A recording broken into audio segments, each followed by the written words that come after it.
No sería extraño que en Marte haya habido civilización.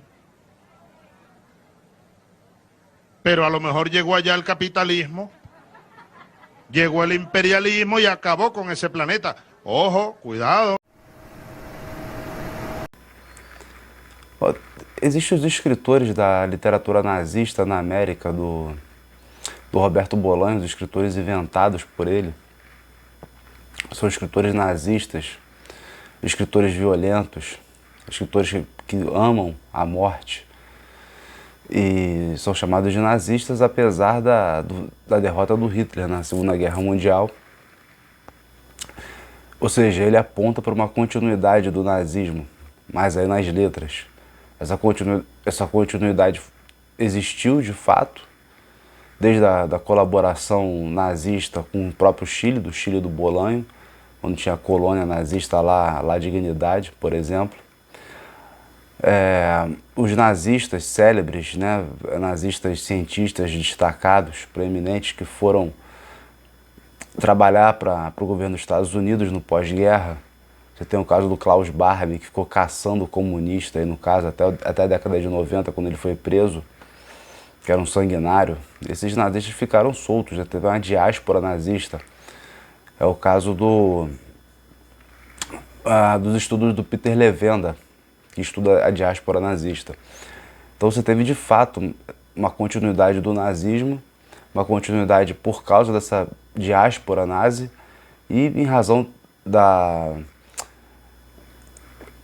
dos governos, no caso os Estados Unidos em particular, terem contratado esse pessoal e começar a fazer políticas de Estado mesmo que eram de cunho nazista.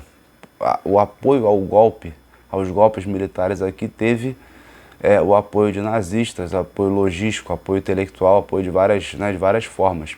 Então você tem essa parte da história material e tem a parte mais conceitual, do que o Bolanho vai mostrar. Esses escritores que têm esse gosto pela morte e é algo como se fizesse parte da própria literatura. Por exemplo, ele quer tirar a literatura dessa coisa do beletrismo, nas belas letras. Olha que escritor que escreveu esse livro maravilhoso, sabe, que fez essa crítica linda, que escreve tão bem e tal. Não, esse cara é um nazista. Ele pode ser, de fato, um assassino, como alguns personagens do Bolanho são, como não. Você tem o Vargas Llosa, que é um tipo né? Um tipo de nazi. Mas você tem uma séria proliferação, não para de se produzir nazistas. Isso aí é muito comum. E vem sob esse manto da literatura, meio que para legitimar, né? Parece que legitima as piores violências. E aí aqui eu tenho um caso de estudo de um livro, que é muito isso, né?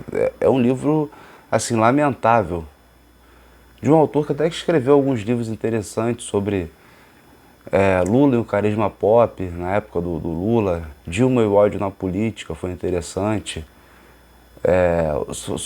Sobre o Temer também, teve um livro sobre o Temer, são pequenos ensaios que eram relativamente interessantes. E aí, em vez dele escrever depois um livro sobre o Bolsonaro, ele meio que acho que surtou, né, talvez. O Bolsonaro, né, foi demais, né? Para muita gente foi super, ultra, né? O pessoal acha inaceitável. Parece que esqueceu os anos que a gente teve de neoliberalismo, os anos que a gente teve de ditadura braba.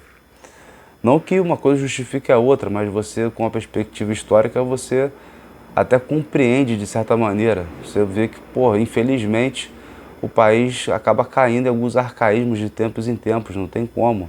Até porque, historicamente, pelo menos na história da nossa democracia no sentido mais amplo, depois do fim do Estado Novo, e até um certo processo de democratização que acontece com a Revolução de 30, mas não uma democracia formal no caso, né, por causa da própria ditadura do Estado Novo, mas um processo de acesso de camadas mais pobres ao trabalho mais qualificado, a direitos trabalhistas, etc. e tal. Desde esse período da Revolução de 30 até hoje, os períodos de democracia efetiva, real, foram muito poucos. Talvez você tenha o Vargas II, Juscelino, né, o Jango foi uma promessa, Lula, Dilma, etc. e tal, governos às vezes muito atacados, né? Quando você consegue alcançar esse grau de democracia efetiva, você vê esses governos sendo atacados por tudo que é canto. Então, assim, não é uma coisa muito fácil, né? Não é tranquilo. Então, com essa perspectiva histórica, você não se surpreende tanto, vamos dizer assim, com um Bolsonaro da vida, né? Ele não está tão distante de outras coisas horrorosas que a gente já vivenciou. É claro que de uma maneira que ninguém esperava e tal, enfim, mas aí já é o inusitado, faz parte, né? Cada época traz a sua novidade. E aí talvez o Thales aqui, o Thales Absaber, tenha ficado muito, né? Não sei, muito emocionado. Ele tentou fazer um estudo mais profundo sobre o Brasil, então ele desfulanizou, não falou mais de Lula, Dilma, Temer, não falou de Bolsonaro, não fala aqui do nome do Bolsonaro em nenhum momento do livro, acho que isso é significativo, esse silêncio. Tentou ver em raízes mais antigas da história do Brasil qual é o problema que levou a gente a cair num tipo de governo como o governo do Bolsonaro. Eu acho que esse livro tem que ser lido nessa chave, né? Enfim, por vários motivos, né? Assim, até mas passando batido. Se alguém quiser me perguntar, que me pergunte que eu respondo, mas não dá para falar tudo. Então ele tentou buscar, né, um autor aqui alemão, que é um autor relativamente conhecido, não tem uma crítica muito grande. Quem traduziu os relatos de viagem desse autor alemão ele tem um nome muito complicado, vai ser muito difícil de falar o nome desse cara. É Schlichtorch, né? É um nome imenso. É o soldado alemão que veio aqui para o Brasil, tal, na época um pouco posterior à independência. Ele vai tentar resgatar essa figura como uma figura que vai se interessar pela questão do negro, pela questão da escravidão. É curioso que não a questão do negro, porque o século XIX, você vai falar de uma questão africana, uma questão da escravidão, da escravaria. Você não vai falar da questão do negro especificamente, porque o negro, você também tem o negro da terra, você tem o negro africano, você tem o negro da terra, que são os índios. Então ele vai tratar um pouco desses relatos de viagem que ele fez aqui ao Rio de Janeiro e tal, ao Brasil, sobre a questão da escravidão. E é impressionante como o Thales acaba escrevendo um belo culto à morte, travestido de um culto ao sexo. É muito impressionante. Eu vou fazer uma resenha muito curta, que eu estou querendo não fazer mais essas coisas muito longas igual eu costumo fazer, mas é o seguinte, ele fala o seguinte, olha só: é uma nova civilização e um novo povo, com base na liberdade de miscigenação brasileira, que foi o nosso verdadeiro avanço. De fato, originalmente um direito exclusivo do uso do corpo da escrava pelos senhores, do estupro escravista nacional. É esse estupro originário é que vai fazer surgir uma cultura, né, baseada na liberdade de miscigenação. Aí ele fala o seguinte, pontuou aqui o fim do artigo, do parágrafo: da riqueza do holocausto colonial e do terror humano, ficaríamos finalmente com a cultura. A origem da miscigenação também ela uma ação prática e de poder sexual. Ele está se referindo aqui a uma canção que esse alemão pega de uma moça, né, que trabalhava uma escrava de ganho nas cidades. Ele oferece um dinheiro para a moça dançar para ele. Fica assim implícito, né, que, né, esse oferecer o dinheiro para prestar serviços também entrava uma questão de prostituição. E o que esse alemão vai falar, em resumo, vai ser que as escravas estão aqui, pô, mas é legal que elas sabem cantar, elas sabem dançar, elas têm, né, o modo delas próprio, elas se prostituem, a gente pode transar com elas, a gente pode se aproveitar disso. A escravidão é um desastre, é uma coisa feia que não tem na Europa, blá, mas pelo menos aqui a gente pode se aproveitar disso, tirar algum proveito disso. Do ponto de vista liberal, se aproxima muito, ele faz indicações aqui a respeito do Brás Cubas. O Brás Cubas é uma espécie desse tipo de liberal, e é como se ele estivesse entronizando esse tipo de personagem como uma referência, como alguém que vai usar, né, pela primeira vez ele expressou o que é uma máquina mulata. A máquina mulata do sexo, a máquina mulata da morte, que é o estupro, né, e é o holocausto colonial, mas essa morte, esse estupro, como produtores de uma cultura. E ninguém sabe que cultura é essa. Né? Eu tive a oportunidade de falar com ele, num evento que teve, né, de a gente fazer perguntas e tal, não foi um lançamento, né, foi um evento, e eu queria saber que cultura é essa, porque a cultura específica que vai se desenvolver no século XX do samba e o início da cultura popular, que está no bojo também do Estado Novo, na época do Estado Novo, pós-Revolução de 30, ela não tem nada a ver com isso aqui que está falando, não tem nada a ver com a questão sexual. O samba pode passar por questões amorosas, até questões sexuais, mas isso não é o objeto, não é o fim do samba. A casa das mães, né, das tias, dos tias do samba na Cidade Nova, eram redes de proteção, assim como eram as redes de proteção dos antigos sacerdotes islamizados aqui no Brasil, também dos sacerdotes do candomblé.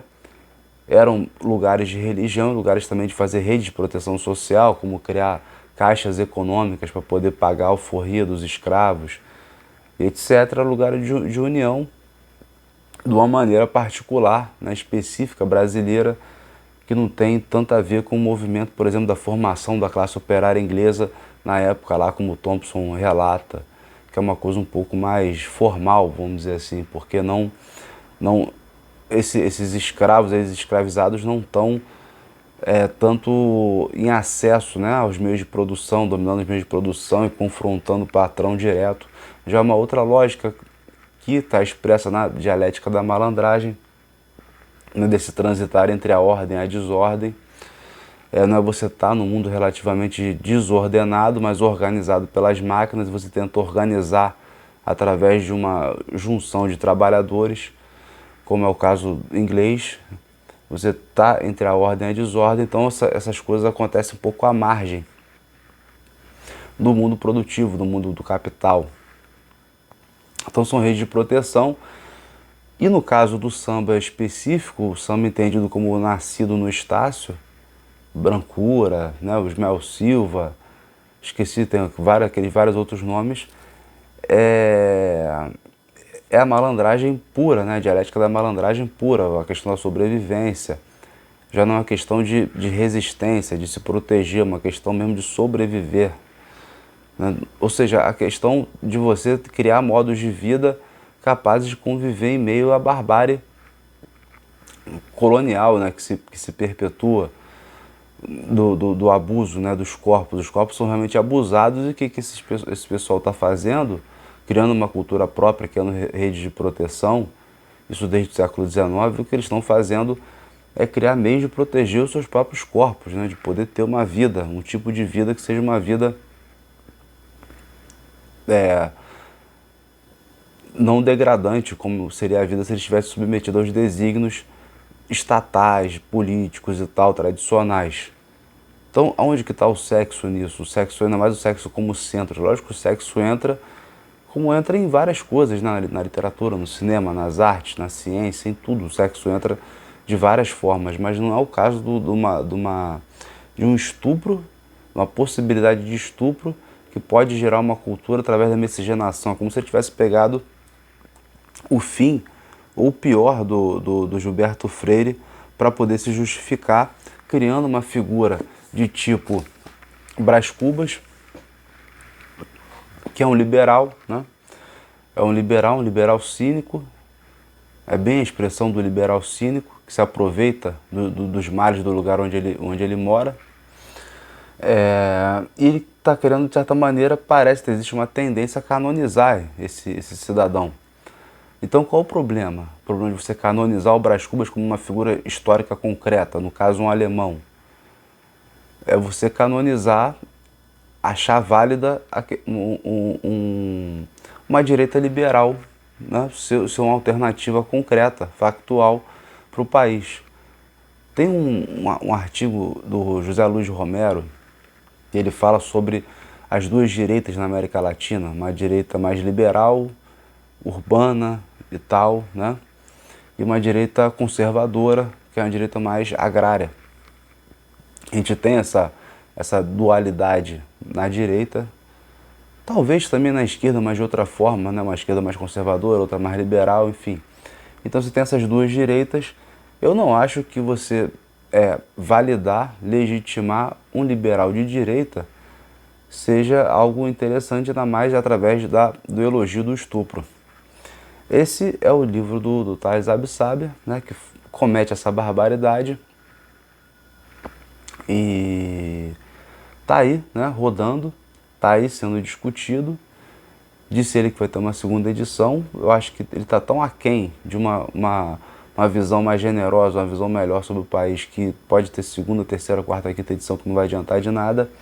Mas está aqui um exemplo de literatura nazista na América.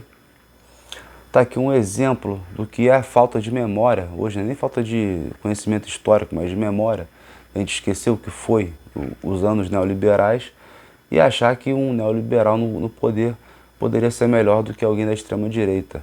É muito difícil decidir o que é melhor. Igual você chegar numa votação, um modelo americano, no caso, você vai votar no Biden ou vai votar no Trump? Né? Porra, né? Vai ser independente, vai fazer luta armada, vai mudar de país, vai sei lá, porque não tem opção Biden ou Trump, não existe isso. Aí o Trump comete barbaridades e vamos aqui fazer um elogio do Biden, de um senhor da guerra, de um estuprador. Ver o caso do filho dele aí, né, do Biden. De um estuprador, porque seria menos pior do que a extrema-direita. Ou seja, isso é uma puta de uma capitulação de quem se acha que se acha, ou se diz, ou se declara de esquerda. É um livro lamentável, triste, mas é importante fazer essa análise aí desse livro torto.